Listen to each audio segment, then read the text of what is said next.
Sir and ಏನಂತ ಹೇಳಿದ್ರೆ ಸಂತೋಷ್ ವೆಂಕಿ ಅವರು ಹಾಡೋ ಸಾಂಗ್ಸ್ ಎಲ್ಲ ಹಿಟ್ಟೇನೆ ಇಲ್ಲ, ಕೆಲವೊಂದು 3,000 ಸಾಂಗ್ ಇದೆ ಅದರಲ್ಲಿ ಒಂದು ಮಟ್ಟಿಗಿಟ್ಟು ಒಂದ್ ಮಟ್ಟಿಗೆ ಅಂದ್ರೆ ಕನ್ನಡ ಸಾಂಗ್ಸ್ ಆಗಿರ್ಬೋದು, ಮತ್ತೆ ಅದಾದ ನಂತರ ಹಿಂದಿ, ತಮಿಳು, ತೆಲುಗು, ಮಲಯಾಳಂ ಈ ರೀತಿ ಕೂಡ ಹಾಡ್ತಾ ಬಂದಿದ್ದೀರಾ. ಮತ್ತೆ ಫಿಲ್ಮ್ ಫೇರ್ ಅವಾರ್ಡ್ಸ್ ಕೂಡ ನಿಮ್ಮ ಸಾಕಷ್ಟು ಪ್ರಶಸ್ತಿಗಳು ಕೂಡ ಮುಡಿಗೇರಿಸ್ಕೊಂಡಿದ್ದೀರಾ. ಬಟ್ ಎಲ್ಲೋ ಒಂದು ಕಡೆ ಅವಕಾಶಗಳ ಕೊರತೆ ಇದೆ ಅಂತ ಅನಿಸ್ತಾ, ಅಥವಾ ನೀವು ಸೆಲೆಕ್ಟೆಡ್ ಅಂತನ? ಇಲ್ಲ, ಹಂಗಲ್ಲ. ಈಗ ಕಂಪೋಸ್ ಮಾಡ್ತಾನೆ ಸಿಂಗರ್ಸ್ ಯಾರು ಅಂತ ಅಲ್ಲಿ ಬರ್ದ್ಬಿಟ್ಟಿರ್ತಾರೆ. ಸೊ ಈ ಸಾಂಗ್ ಇವರೇ ಅಂತ. ಸೊ ನಾವು ಆಗೆಲ್ಲ ನಾವು ತುಂಬಾ ಬೇಜಾರಾಗ್ತಿತ್ತು. ಏನಂದ್ರೆ ಇನ್ನು ಟ್ರ್ಯಾಕ್ ಹಾಡ್ತಾ ಇರ್ತೀವಿ, ಆಲ್ರೆಡಿ ಅದ್ರ ಮೇಲೆ ಸಿಂಗರ್ ಹೆಸರು ಬರ್ದಿರ್ತಾರೆ, ಫೈನಲ್ ಆಡೋ ಸಿಂಗರ್ ಹೆಸರು. ಸೊ ಅವಾಗ ನೀವು ಯಾವ ಫೀಲ್ ಇಟ್ಕೊಂಡು ಆಡ್ತೀರ? ದುಃಖದಲ್ಲೇ ಆಡ್ತಾ ಇರ್ತೀವಿ. ಸೊ ನಾವು ಇಷ್ಟೇ ಚೆನ್ನಾಗಿ ಆಡಿದ್ರು ಅವರೇ ಆಡೋದು ಅಂದ್ಬಿಟ್ಟು ಸುಮ್ಮನೆ ಆಡಿ ಕಳ್ಸೋದು ಅಷ್ಟೇ. ಆ ಥರ ಆಗಿ ನಂದು ಡಿಲೀಟ್ ಆಗಿರೋಂಥ ಸಾಂಗ್ಸ್ ಒಂದು 2,000 ಸಾಂಗ್ಸ್ ಇರುತ್ತೆ, ಟ್ರ್ಯಾಕ್ ಹಾಡಿರೋದಂಥದ್ದು. ಅದು ಬಿಟ್ಟು ಮಿಕ್ಕಿರೋದು ಒಂದು 3,000. ಸರ್ ಹೇಗೆ ಸರ್ ಅಷ್ಟು ನೋಡಿ ಡಿಲೀಟ್ ಆಗಿರೋದೇ 2,000 ಅಂತ ಹೇಳಿದ್ರಿ. ಅದಕ್ಕೆ ನಿಜವಾಗ್ಲೂ ಎಲ್ಲಾ ಕ್ಷೇತ್ರದಲ್ಲೂ ಸಂಗೀತ ಅಂತ ನನ್ ಬರಲ್ಲ, ಫಿಲ್ಮ್ ಅಂತ ಬರಲ್ಲ, ತಾಳ್ಮೆ ಅನ್ನೋದು ತುಂಬಾ ಇಂಪಾರ್ಟೆಂಟ್ ಆಗುತ್ತೆ. ಸೋತು ಕೊನೆಯಲ್ಲಿ ಯಶಸ್ಬೇಕು ಅಂದ್ರೆ ತಾಳ್ಮೆ ಬೇಕು ಅಂತಾರೆ. ನಿಮಗ್ ತುಂಬಾನೇ ಹೆಚ್ಚಿಗೆ ಇದೆ ಅಂತ ಹೇಳಿದ್ರೆ ತಪ್ಪಾಗ್ಲಿಕ್ಕಿಲ್ಲ. ಅಲ್ಲ, ಅದು ಆ ಕಲ್ಲು ಏಟು ಬಿದ್ದಷ್ಟು ಶಿಲೆ ಆಗುತ್ತೆ. ನಿಜ. ಅದೇ ಅಷ್ಟವರೆಗೂ ತಡ್ಕೋಬೇಕು, ಸೂಪರ್, ಆಮೇಲೆ ಅಭಿಷೇಕ ಆಗುತ್ತೆ. ಸೂಪರ್. ಸರ್ ಇವಾಗ ಇಷ್ಟು ಸಾಂಗ್ಸ್ಗಳು ಸೋತಿರೋದುಂಟು ಅಂತ ಹೇಳಿದ್ರಿ. ಅದರಲ್ಲಿ ಇಂಥ ಒಂದು ಸಾಂಗು ನಾನು ಹಾಡಿರೋದು ತುಂಬಾ ಇಷ್ಟ ಆಗಿತ್ತು, ಬಟ್ ಆದ್ರೆ ಅದು ಫೇಲ್ ಆಗ್ಬಿಡ್ತು ಅನ್ನುವಂಥದ್ದು ಯಾವುದು? ತುಂಬಾ ಮನ್ಸಿಗೆ ಬೇಜಾರಾದಂತಹ ಹಾಡು. ಬಾಕ್ಸರ್ ಅಲ್ಲಿ ಒಂದು ಸಾಂಗ್ ಇದೆ,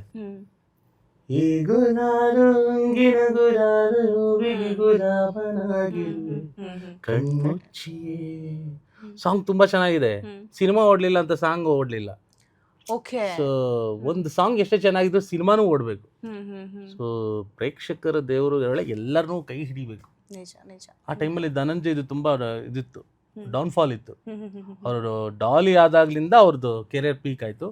ಅವ್ರದ್ದು ರೀಸೆಂಟ್ ಆಗಿ ಝೀಬ್ರಾ ಅಂತ ಒಂದು ಮಾಡಿದ್ರು ತೆಲುಗಲ್ಲಿ.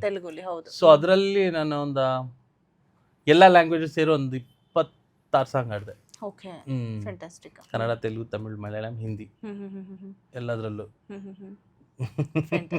ಸರ್ ಇನ್ನ ಪ್ರಶಸ್ತಿಗಳ ಬಗ್ಗೆ ಹೇಳ್ತಾ ಹೋಗೋದಾದ್ರೆ, ಒಂದಲ್ಲ ಎರಡಲ್ಲ ಸಾಕಷ್ಟು ಫಿಲ್ಮ್ ಫೇರ್ ಕೂಡ ತಗೊಂಡಿದ್ದೀರಾ.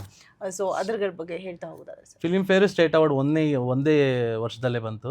ಸೊ 2 ಸಿನಿಮಾಗೆ ಬಂತು.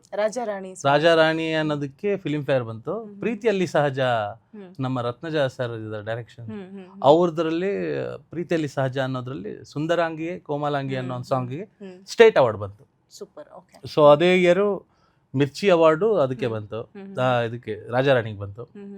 ಸೊ ಸಾಕಷ್ಟು ಬಂತು ಆ ವರ್ಷ. Super, fantastic. ಸರ್ ಇನ್ನ ಸಾಕಷ್ಟು ಪ್ರಾಜೆಕ್ಟ್ಸ್ಗಳು ನಿಮ್ ಕೈಲಿದೆ ಸದ್ಯಕ್ಕೆ, ಒಂದಲ್ಲ ಎರಡಲ್ಲ. ನೀವು ಹೇಳಿದ್ರಿ 4ರಿಂದ 5 ಅವರಲ್ಲಿ ಎಲ್ಲ ಕೆಲಸ ಮುಗಿಸ್ಕೋಬೇಕು ಅಂತ. ಸೊ ಸದ್ಯಕ್ಕೆ ಟ್ರೆಂಡಿಂಗ್ ಅಲ್ಲಿ ಇರುವಂತಹ ಪ್ರಾಜೆಕ್ಟ್ಸ್ ಅಂತಂದ್ರೆ ಯಾವ್ದು ಹಾಡುಗಳಾಗಿ? ಟ್ರೆಂಡಿಂಗ್ ಅಂದ್ರೆ ನಮ್ಮ ಟಾಕಟಿಕ್ಕಿ ಅಂತ ಒಂದಿದೆ. ಟಿಕಿ ಟಾಕನೋ ಟಾಕಟಿಕ್ಕಿನೋ ಗೊತ್ತಿಲ್ಲ, ಅದು ಮಲಯಾಳಂ ಮೂವಿ. ಸ್ವಯಂಭೂ ತೆಲುಗು ಮೂವಿ. ಮತ್ತೆ ಅದು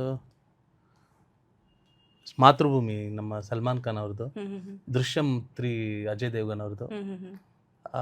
ಮತ್ತೆ ಜಾನ್ ಅಬ್ರಾಮ್ದು ಫೋರ್ಸ್ ಅದು ನಡೀತಾ ಇದೆ. ರೋಹಿತ್ ಶೆಟ್ಟಿ ಅವ್ರದ್ದು ಒಂದು ಹಿಂದಿ ಹೊಸ ಮೂವಿ, ರವಿ ಸರೇ ಡೈರೆಕ್ಷನ್, ರವಿ ಸರೇ ಇದು ಒಂದು ಮ್ಯೂಸಿಕ್ಕು.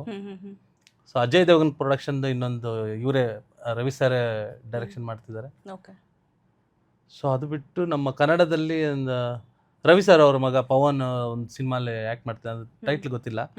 ಸೊ ಅದರಲ್ಲಿ 2 ಸಾಂಗ್ ಬರದೆ. ಮತ್ತೆ ತುಂಬ ಇದೆ, ಅದು ಫೋನ್ ನೋಡಬೇಕು, ಫೋನ್ ನೋಡಿದ್ರೆ ಗೊತ್ತಾಗುತ್ತೆ ಯಾರ ಡೈರೆಕ್ಟರ್. ಈಗ ಒಬ್ರು ಕಳಿಸ್ಬಿಟ್ಟು ಬಂದೆ ಸಾಂಗು. ಸೂಪರ್.